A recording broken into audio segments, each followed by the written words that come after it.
Hi, this is Vivek. మనం ఇప్పుడు doctor Bharadwaj గారి పిడికస్ హోమియోపతిలో ఉన్నాం. ఇంటర్వ్యూ తీసుకోవడానికి వచ్చాం.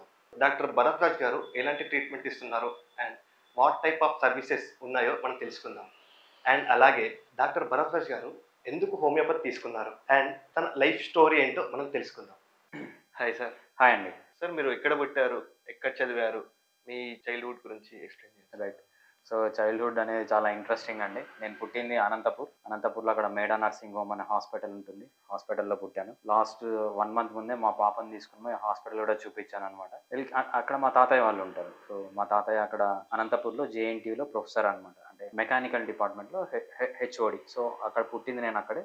అక్కడ కొన్ని రోజులు చదివాను అనమాట. ఎల్కేజీ అక్కడే చదివాను. ఎల్కేజీ చదువుతుంటే ఏంటంటే రోజు ఎల్కేజీలోనే స్కూల్ ఎగరగొట్టి గోడలు దూకి అక్కడ ఒక గేట్ ఉంటుందన్నమాట. ఆ గేట్ కింద నుంచి దూరి బయటకు వస్తుంటే ఇంకా ఇక్కడ కాదురా వీడిని మనం తట్టుకోలేమని చెప్పి మళ్ళీ మా అమ్మ వాళ్ళ దగ్గర పంపించేసారు. అక్కడ పోయి నేను ఫస్ట్ జాయిన్ అయింది మదనపల్లిలో ఏంటంటే ఆరోగ్యమాత అని ఒక స్కూల్ ఉంటుంది అనమాట. ఆ స్కూల్లో జాయిన్ అయ్యాను. సో యూకేజీ నుంచి 5th క్లాస్ వరకు మదనపల్లి ఆరోగ్యమాత. సో అక్కడి నుంచి తర్వాత మనకు అమరాపురం అని ఒక ప్లేస్ ఉంటుంది, హిందూపూర్ అనంతపూర్ డిస్టిక్ లోనే. అక్కడ చదివాను. సో అక్కడ 7th 8th 9th అక్కడే చదివాను అనమాట.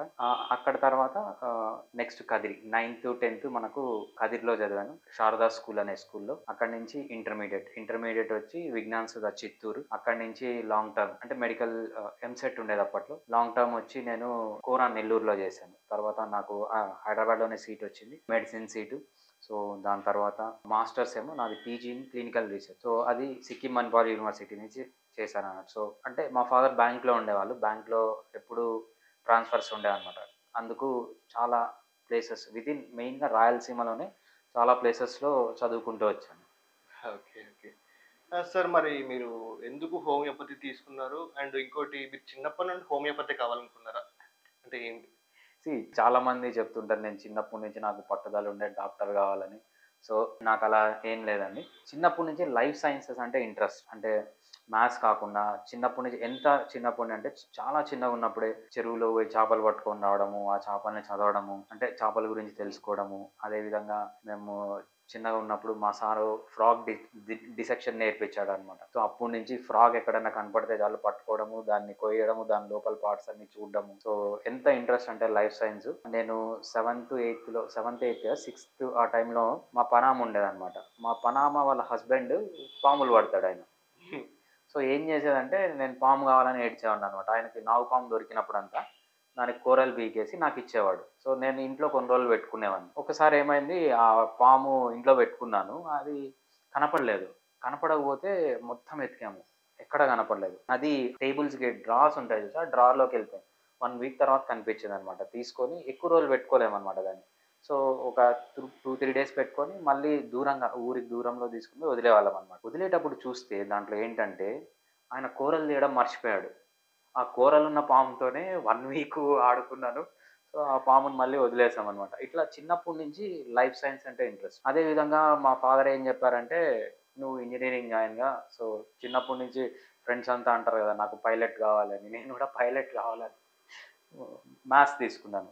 1 year తర్వాత నాకు అర్థమైంది ఏంటంటే నాకు మ్యాథ్స్ ఇంట్రెస్ట్ లేదు. సో నేను ఇంటర్మీడియట్ ఫస్ట్ మ్యాథ్స్ తీసుకున్నాను అనమాట. ఆ మ్యాథ్స్ తీసుకున్నా కూడా నేను బయాలజీ స్టూడెంట్స్ ఉంటారు కదా, వాళ్ళ బుక్స్ తీసుకొని చదివేవాడిని ఫస్ట్ ఇయర్లో. 1 year తర్వాత నేను ఇంటికి వచ్చి నేను ఇంకా మ్యాథ్స్ చదవను, నేను బైపీసీ జాయిన్ అవుతాను. సో మా ఫాదర్ మళ్ళీ 1 year మీరు 1 year ఎంపీసీ చేశాను. ఎంపీసీ చేసి మళ్ళీ బయాలజీకి వచ్చాను అనమాట. బయాలజీలో అంటే మా ఫ్రెండ్స్ అందరూ సెకండ్ ఇయర్లో ఉంటే నేను మళ్ళీ ఫస్ట్ ఇయర్ నుంచి బయాలజీ స్టార్ట్ చేశాను. సో అంతే ఇంట్రెస్ట్. తర్వాత ఎంసెట్ తర్వాత మనకు వచ్చింది హోమియోపతినే. సో నాకు హోమియోపతి కావాలి, అలోపతి కావాలి అట్లేం లేదనమాట. నాకు లైఫ్ సైన్స్ అంటే ఇంట్రెస్ట్ అంతే. నువ్వు ఏమన్నా చేసుకో లైఫ్ సైన్స్. ఒకవేళ ఎంసెట్ కూడా రాలేదనుకోండి బీజెడ్సీనో ఏదో తీసుకునేవాడిని. సో అలా హోమియోపతిలోకి వచ్చాను. చాలా ఇంట్రెస్టింగ్ ఉంది చైల్డ్హుడ్ స్టోరీ. అదే సార్, ఇప్పుడు మీరు కూరలు తీయని పాము ఇంట్లోకి తీసుకొచ్చాను కదా, మరి అది కరవలేదా?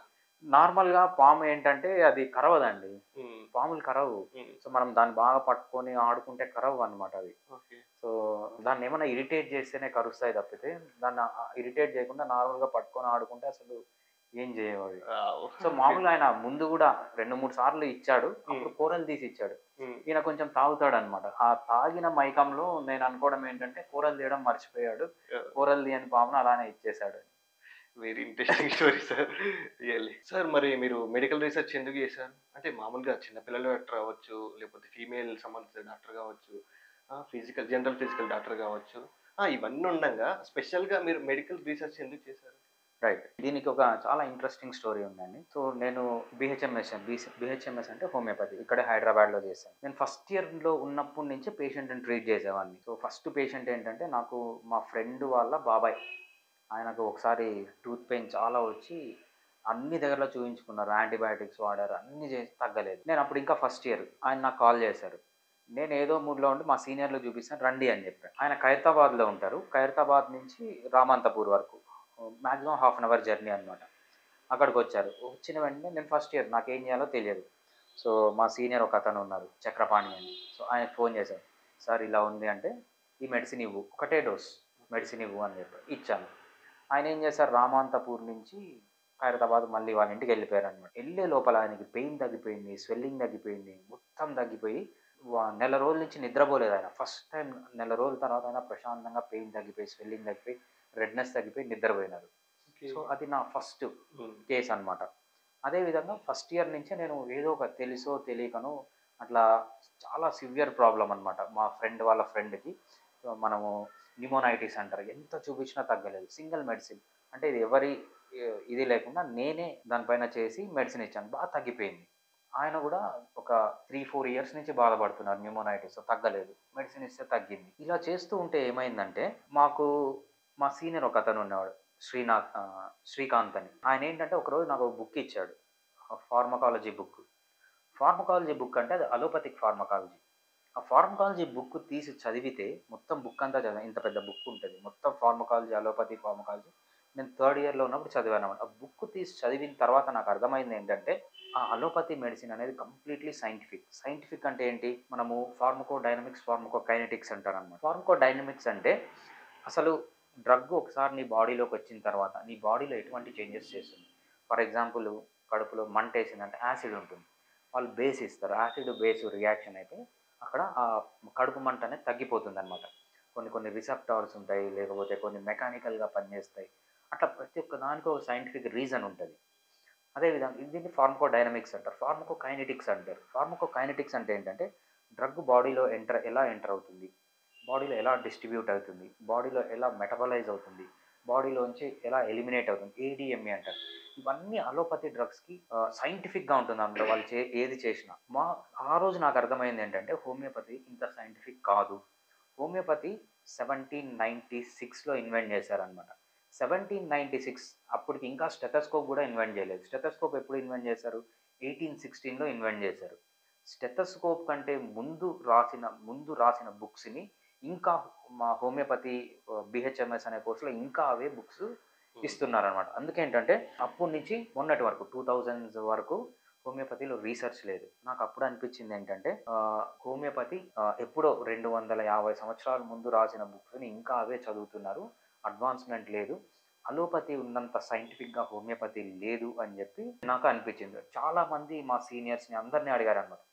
కొంతమంది ఇంటెలిజెంట్ పీపుల్ ఉంటారు. వాళ్ళు ఏం చెప్తారంటే హోమియోపతి సైంటిఫిక్కే కాదు అంటారు. అంటే హోమియోపతి చదివిన వాళ్ళు కూడా హోమియోపతి సైంటిఫిక్ కాదనడం మొదలుపెట్టారు. కాకపోతే ఏంటంటే homeopathy is evidence based medicine. మీకు డిసీజ్ ఉంది, రిపోర్ట్ ఉంది, డిసీజ్ ఉందని హోమియోపతి మెడిసిన్ ఇచ్చాం, ఆఫ్టర్ రిపోర్ట్ తగ్గిపోతుంది. అంటే హోమియోపతి పనిచేస్తుంది, కానీ ఎలా పనిచేస్తుంది అనేది ఇంతవరకు ప్రపంచంలో ఎవ్వరికి.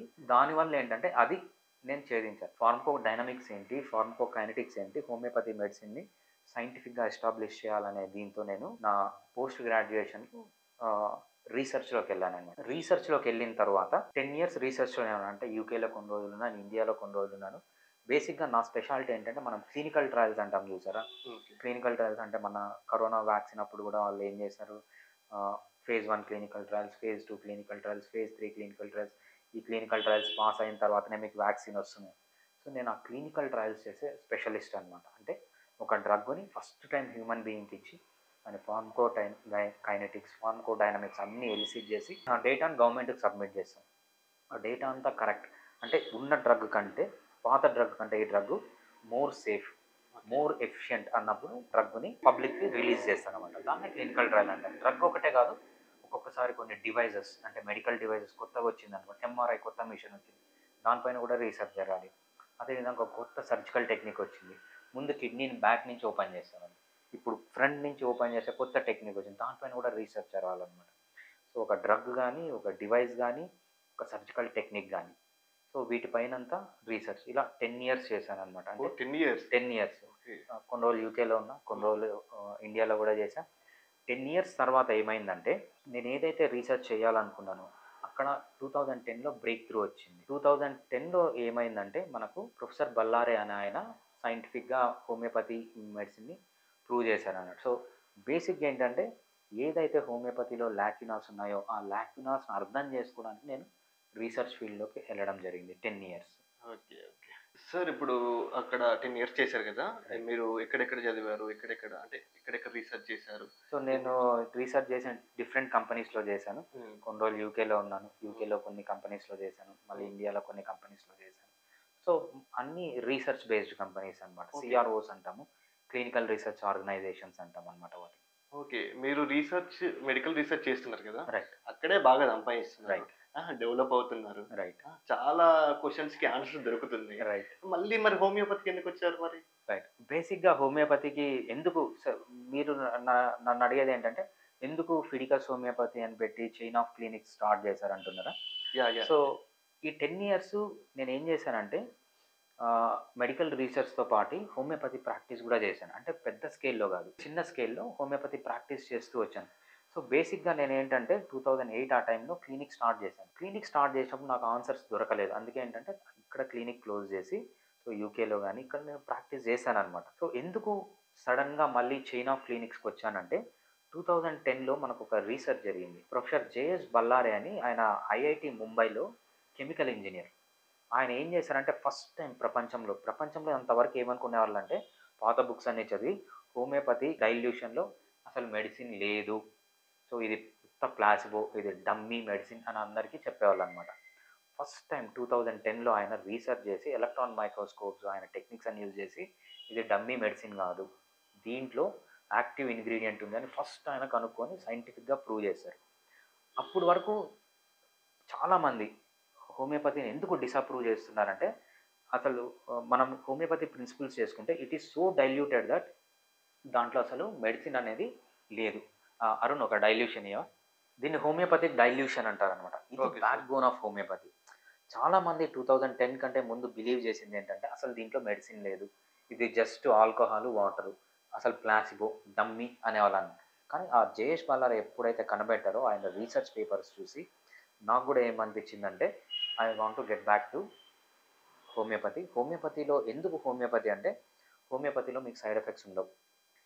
చాలా డిసీజెస్కి ఆన్సర్ దొరుకుతుంది. అంటే ఏవైతే అలోపతిలో లేని మెడిసిన్స్ డిసీజ్ దొరుకుతుంది, దానికి ఆన్సర్ దొరుకుతుంది, దానికి ట్రీట్మెంట్ ఉంటుంది, సైడ్ ఎఫెక్ట్స్ ఉండవు, చాలా సేఫ్, చాలా ఎఫెక్టివ్, పేషెంట్స్కి రేర్ డిసీజ్ అని ట్రీట్ చేయొచ్చు. సింపుల్ కాఫ్ కోల్డ్ దగ్గర నుంచి పెద్ద పెద్ద బ్రెయిన్ ట్యూమర్స్ వరకు హోమియోపతిలో ట్రీట్మెంట్ అనేది చేయొచ్చు. సో అదేవిధంగా కామన్ డిసీజ్, మన కోల్డ్ అనేది కామన్ డిసీజ్, అట్లా కాకుండా కొన్ని చాలా రేర్ డిసీజ్ 1 మిలియన్ మందిలో ఒకరికి వచ్చాయి, అటువంటి డిసీజెస్ కూడా మన హోమియోపతిలో హ్యాండిల్ చేయొచ్చు.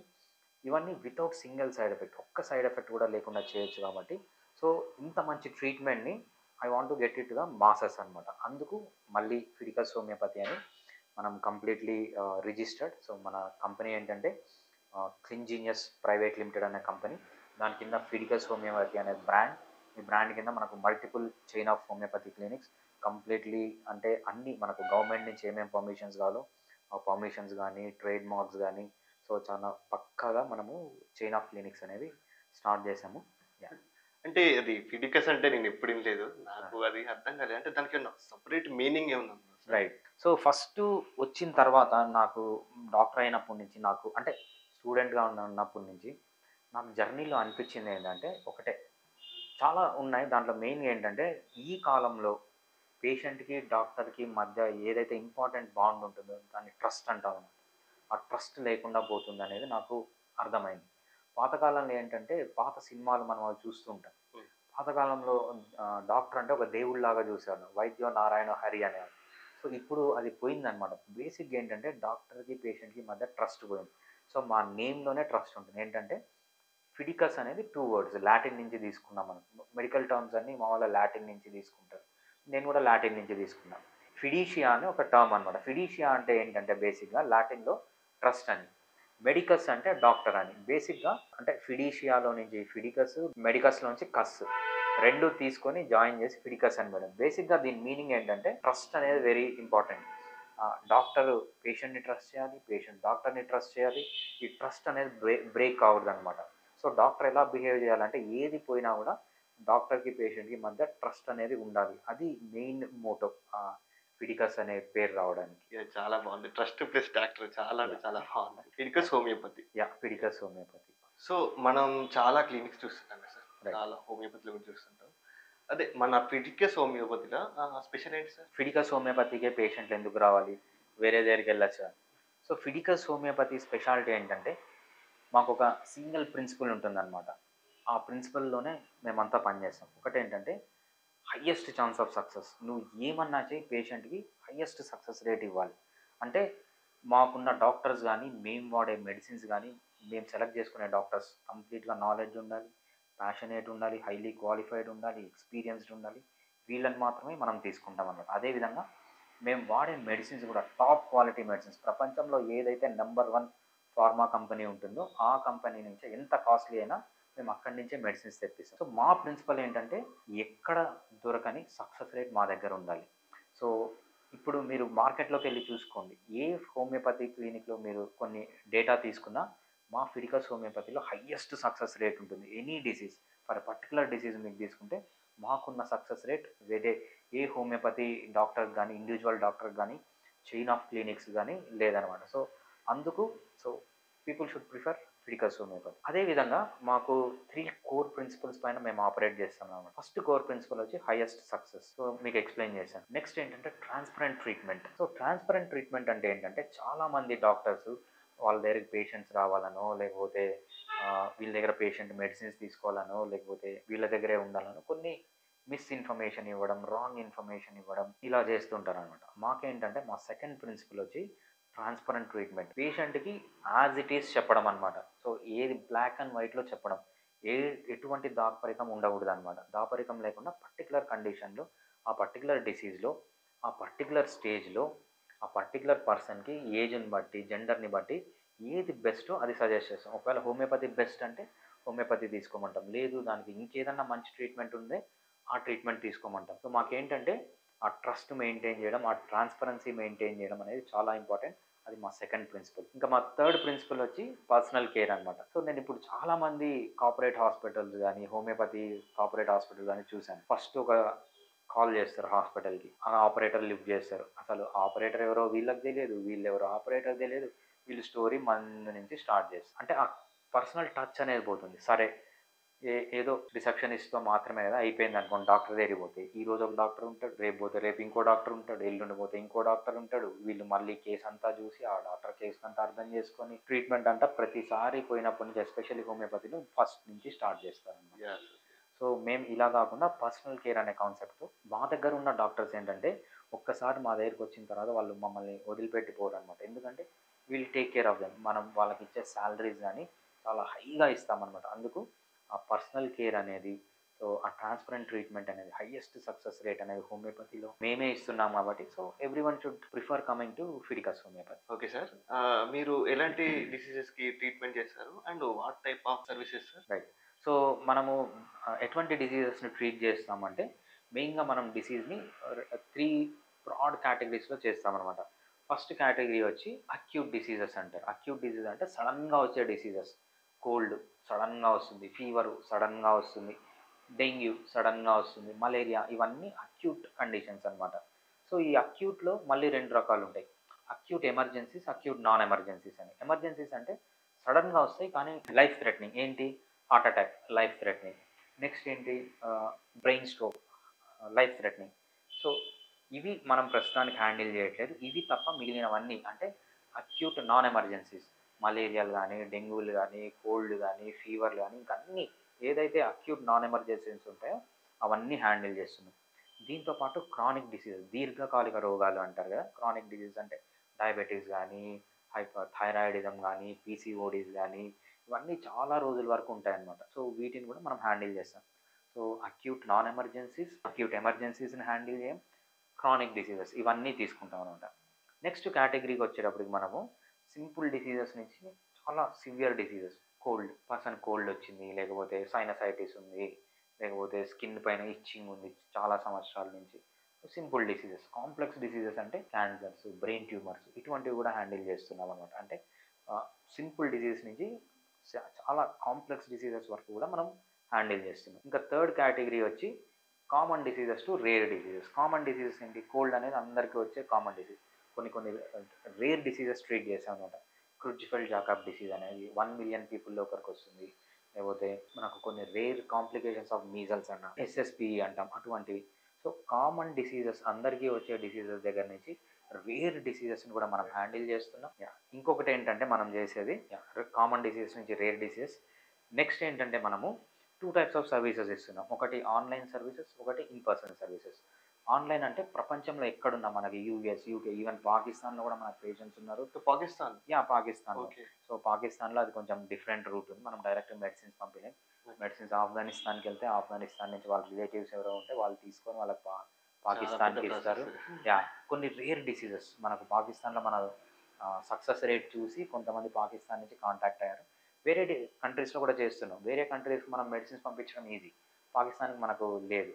సో అది డిఫరెంట్ రూట్ అనమాట. అలా ఆన్లైన్ కన్సల్టేషన్ వాళ్ళు ఏంటంటే ఆన్లైన్లో వీడియో కాల్ కానీ ఆడియో కాల్ కానీ మనతో మాట్లాడి, మన డాక్టర్స్తో మాట్లాడి మనము వాళ్ళకి ఇచ్చే మెడిసిన్స్ వాళ్ళ డోర్ స్టెప్కే వెళ్ళిపోతే ప్రపంచంలో ఎక్కడున్నా మనకేంటంటే 4 to 5 డేస్లో మనం షిప్ చేస్తాం. వాళ్ళు లోకల్గా రిపోర్ట్స్ తీసుకొని మనకి ఎలక్ట్రానిక్గా షేర్ చేయొచ్చు. ఇది ఒక. ఇంకోటి ఏంటంటే ఇన్ పర్సన్. మనకు చాలా క్లినిక్స్ ఉన్నాయి. ఆ క్లినిక్స్లో వాళ్ళ నియరెస్ట్ క్లినిక్ ఏదో తెలుసుకొని అది ఇన్ పర్సన్ లాగా వెళ్ళి కూడా ట్రీట్మెంట్ అనేది తీసుకోవచ్చు. సో ఇవన్నీ సర్వీసెస్, ఈ టైప్ ఆఫ్ డిసీజెస్ మనం హ్యాండిల్ చేస్తాం. అదే సార్, ఇప్పుడు మన ఫారెన్లో ఉన్న వాళ్ళైనా, పాకిస్తాన్లో ఉన్న వాళ్ళైనా, ఇప్పుడు మన ఇండియాలో ఉన్న వాళ్ళైనా ఆన్లైన్లో మీరు మీట్ అవుతుందా అని చెప్తున్నారు. అంటే ఇప్పుడు ఒక నార్మల్ పర్సన్కి మీరు కావాలి అంటే ఎలా వీడియో కాల్ ఎలా చేయాలి, కాల్స్ ఎలా మాట్లాడాలి, అంటే వాళ్ళు ఏ నెట్వర్క్తో మీకు కాల్స్ చేస్తున్నారు, వీడియో కాల్స్ చేస్తున్నారు? సో ముందంటే వేరే నెట్వర్క్స్ చేసేవాళ్ళండి. ప్రతి ఒక్కరు వాట్సాపే ప్రిఫర్ చేస్తున్నారు. ఎందుకంటే it's the easiest one. So మనకు కొంతమంది జూమ్ కాల్స్ అవి ఇవి చేస్తారు, బట్ రేర్ అనమాట. సో మెయిన్లీ వాట్సాప్లో ఏదర్ వాయిస్ కాల్ కానీ వీడియో కాల్ కానీ తీసుకొని వాళ్ళ రిపోర్ట్స్ మనకు ఎలక్ట్రానిక్గా షేర్ చేస్తారు. మనం ఇంకేమైనా రిపోర్ట్స్ కావాలంటే వాళ్ళకి చెప్తాము. మనము పీడిఎఫ్ ఫామ్లో పంపిస్తాము ప్రిస్క్రిప్షన్. వాళ్ళు లోకల్ డాక్టర్ దగ్గర చూపించుకొని ఆ రిపోర్ట్స్ తీసుకొని మనకు షేర్ చేస్తారు. షేర్ చేసిన వెంటనే మెడిసిన్స్ మనం షిప్ చేస్తాం మనం డోర్ స్టెప్స్కి. అదే సార్, మీరు ఇంత బిజీగా ఉంటున్నారు కదా, ఎవ్రీ టైం ఎప్పుడు చూసినా కానీ పేషెంట్స్ వస్తున్నారు. మరి ఇంత బిజీలో ఉన్నప్పుడు మీరు వీడియో కాల్స్ అంటే అపాయింట్మెంట్స్ ఇస్తారా, లేకపోతే టైమింగ్ చెప్తారా, ఎలా మేనేజ్ చేస్తారు? ప్రతి ఒక్క పేషెంట్కి స్లాట్ ఉంటుందండి. సో మన దగ్గర చాలామంది డాక్టర్స్ ఉన్నారు. సో కొంతమంది లేడీస్ ఏంటంటే ఫిమేల్ డాక్టరే కావాలండి. So we will arrange them అన్నమాట. అంటే మన దగ్గర ఉన్న డాక్టర్స్కి క్యాలెండర్లో ఫిక్స్ అయిపోతుంది, ఈ టైంలో నీకు ఈ పేషెంట్, ఈ టైం నుంచి ఈ టైం వరకు ఈ పేషెంట్ అని. సో మనది టెక్నాలజీ కూడా యూజ్ చేస్తున్నాం. సో మనకు చాలా సాఫ్ట్వేర్స్ వచ్చాయన్నమాట. ఆ సాఫ్ట్వేర్ యూజ్ చేసి షెడ్యూలింగ్ చేయడం కానీ, రిమైండర్స్ పంపించడం కానీ. సో మనము ఎస్పెషల్లీ టెక్నాలజీ కూడా చాలా యూజ్ చేస్తున్నాం. మిస్ఇన్ఫర్మేషన్ కానీ, పేషెంట్ వచ్చి వెయిట్ చేయడం కానీ క్లినిక్లో కానీ ఇవన్నీ లేకుండా మనం టెక్నాలజీ యూజ్ చేసి సో మన లైఫ్ని స్మూత్ చేస్తున్నాం అన్నమాట. ఓకే సార్, మీరు అనంతపూర్లో పుట్టారు, హోమియోపతి చేశారు, మళ్ళీ మెడికల్ రీసెర్చ్ చేశారు ఫారెన్లో అక్కడ ఇక్కడ అని చెప్పి మళ్ళీ హోమియోపతికి వచ్చారు. అంటే ఇప్పుడు మీరు హోమియోపతిలో ఇన్ని మెడికల్ రీసెర్చ్ స్పెషల్గా చేయడం వల్ల ది బెస్ట్ అనిపించుకున్నారు. ఓకే, మరి ఇప్పుడు మీ ఫ్యూచర్ ప్లాన్స్ ఏంటి? ఫ్యూచర్ ప్లాన్స్ అంటే అండి సింపుల్ అండి, 2. ఒకటి, పేషెంట్ సైడ్ వచ్చేటప్పటికి ఇంతవరకు హోమియోపతిలో క్లినిక్స్ మాత్రమే ఉన్నాయి. అంటే పేషెంట్స్ వచ్చి చూపించుకొని వెళ్ళిపోతారు. సో కొన్ని గవర్నమెంట్ హాస్పిటల్స్లో ఇన్ పర్సన్ ఉంటున్నారు. నెక్స్ట్ మేము చేసేది ఏంటంటే చాలా డిఫికల్ట్ డిసీజెస్, ట్రీట్ కాని డిసీజెస్కి క్లినిక్ స్టేజ్ నుంచి హాస్పిటల్ స్టేజ్కి తీసుకెళ్ళాలి. We want to have hospitals in person పేషెంట్స్లో తీసుకొని ఆ ఇన్ పర్సన్ పేషెంట్స్ని పెట్టుకొని ట్రీట్ చేయడం అనేది మా నెక్స్ట్ స్టెప్. ఇది patient side. Next research side వచ్చేటప్పటికి ఏంటంటే హోమియోపతి నేను ఇందాక చెప్పినట్టు అక్యూట్ ఎమర్జెన్సీస్, హార్ట్ అటాక్స్ కానీ లేకపోతే బ్రెయిన్ ట్యూమర్స్ కానీ మేము ప్రిఫర్ చేయమన్నమాట. సో సెకండరీగా ఇస్తాం, ప్రైమరీ లైన్ ఆఫ్ ట్రీట్మెంట్ తీసుకోవద్దంటాం. Next we want to research in such a way that ఆ కేసెస్ కూడా హ్యాండిల్ చేసేటట్లు. సో ఆ కేసెస్ మేము ప్రజెంట్ ఎందుకు హ్యాండిల్ లేకపోతున్నామంటే హోమియోపతిలో ఇంకా అంత రీసెర్చ్ కాలేదన్నమాట. సో ఆ రిస్క్ తీసుకునేంత రీసెర్చ్ లేదు. ఒక్కసారి మాకు ఆ రీసెర్చ్ మేము చేసిన తర్వాత సో అక్యూట్ ఎమర్జెన్సీస్ని కూడా హోమియోపతి హ్యాండిల్ చేయాలి అనేది ఈ 2 మా నెక్స్ట్ గోల్స్. చాలా గొప్ప చెప్పారు సార్. చాలా బాగుంది, మీ ప్లాన్స్ కూడా చాలా బాగుంది. Okay sir, thank you so much thanks sir. అండి. Thank you.